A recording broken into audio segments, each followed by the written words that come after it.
Euclid সৰ্বকালৰ এজন শ্ৰেষ্ঠ গণিতজ্ঞ আছিল। সেই প্ৰাচীন কালতে গণিত চৰ্চা কৰিলে তেওঁৰ উপপাদ্যসমূহে এতিয়াৰ আধুনিক যুগতো ছাত্ৰ ছাত্ৰীৰ পাঠ্যপুথিৰ পৃষ্ঠা অধিকাৰ কৰি আছে। ইউক্লিডৰ জীৱনকালৰ বিষয়ে সবিশেষ জনা নাযায়। অধিক কি, প্ৰাচীন কালত ইউক্লিড নামৰ মানুহে কেইবাজনো আছিল আৰু তাৰে একাধিক ইউক্লিড বিখ্যাত আছিল। আমি যিজন গণিতজ্ঞ ইউক্লিডৰ কথা আলোচনা কৰিব খুজিছো সেইজন আচলতে আলেকজেন্দ্ৰিয়াৰ ইউক্লিড। ধাৰণা কৰা মতে খ্ৰীষ্টপূৰ্ব ৪ৰ্থ শতিকাৰ মাজভাগত ইউক্লিডৰ জন্ম হৈছিল আৰু খ্ৰীষ্টপূৰ্ব ৩য় শতিকাৰ মাজভাগত তেওঁৰ মৃত্যু হৈছিল।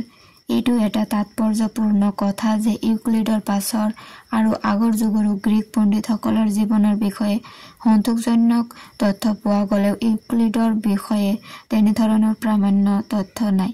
পাছৰ কালৰ কিছু আৰব লেখকে ইউক্লিডৰ জীৱনী লিখিলেও সেয়া উদ্ভট, কল্পনাপ্ৰসূত আৰু পৰস্পৰ বিৰোধী বাবে মানি ল'ব পৰা নাযায়। ইউক্লিডৰ জন্ম য'তেই নহওক, তেওঁৰ মূল কৰ্মভূমি আছিল এতিয়াৰ ইজিপ্তৰ আলেকজেন্দ্ৰিয়া। তাত তেওঁ অধ্যাপনা কৰিছিল বুলি জনা যায়। তদুপৰি তেওঁৰ প্ৰধান কামসমূহ তাতেই সম্পাদন কৰিছিল। প্ৰাচীন যুগৰ শেষৰ ফালৰ গ্ৰীক দাৰ্শনিক প্ৰক্লছে কৈছিল যে ইউক্লিডে নিজাববীয়াকৈ কাম কৰাৰ উপৰি তেওঁৰ পূৰ্বৱৰ্তী ইউক্ৰাছৰ কিছুমান সূত্ৰ সুসংগবদ্ধ কৰিছিল, থিয়েটেটাছৰ কিছুমান সূত্ৰ নিখুঁত কৰিছিল আৰু আন গ্ৰীক পণ্ডিতসকলৰ ক্ষেত্ৰতো তেনে কিছু কাম কৰিছিল।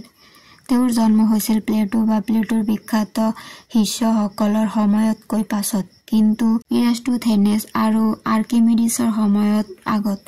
প্লেটোৰ দৰ্শনৰ প্ৰতি তেওঁৰ শ্ৰদ্ধা আছিল আৰু তেওঁৰ কিছুমান কামত ইউক্লিডে প্লেটো আৰু প্লেটোৰ শিষ্যসকলে লিপিবদ্ধ কৰি থৈ যোৱা জ্ঞানো ব্যৱহাৰ কৰিছিল।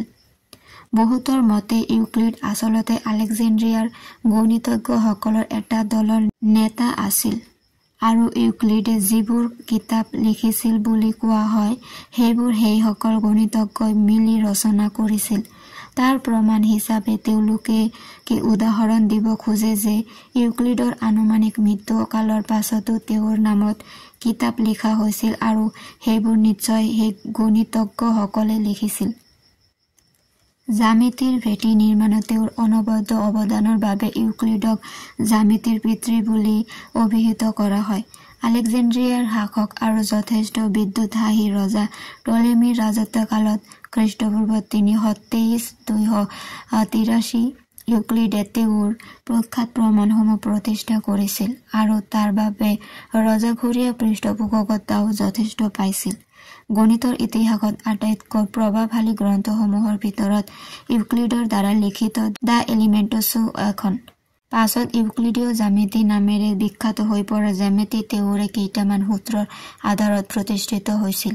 এই কথা উল্লেখযোগ্য যে ঊনবিংশ শতিকাত গণিতজ্ঞসকলে অ-ইউক্লিডীয় জ্যামিতিৰ বিকাশ কৰাৰ আগলৈকে জ্যামিতি বুলিলে ইউক্লিডৰ জ্যামিতিকে বুজা গৈছিল। তেওঁৰ প্ৰখ্যাত জ্যামিতিক উপপাদ্যসমূহৰ উপৰি তেওঁ শংকুৰ প্ৰস্থচ্ছেদ, গাণিতিক সত্য প্ৰতিস্থাপন, গোলকীয় জ্যামিতি, সংখ্যাতত্ত্ব আদিৰ সম্পৰ্কতো কিছুমান নতুন কথা আৱিষ্কাৰ কৰিছিল।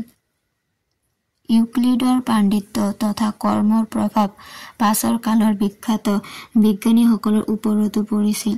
প্ৰাচীন যুগৰে আন এজন প্ৰখ্যাত বিজ্ঞানী আৰ্কিমিডিছে এলিমেণ্টছৰ ৰচক বুলি তেওঁৰ কথা কৈ গৈছে। তাৰো বহু বছৰ পাছৰ পাপুছ অৱ আলেকজেন্দ্ৰিয়া ৩২০ খ্ৰীষ্টাব্দ, প্ৰক্লছ ৪৫০ খ্ৰীষ্টাব্দ আদিয়ে ইউক্লিডৰ কথা উল্লেখ কৰিছে।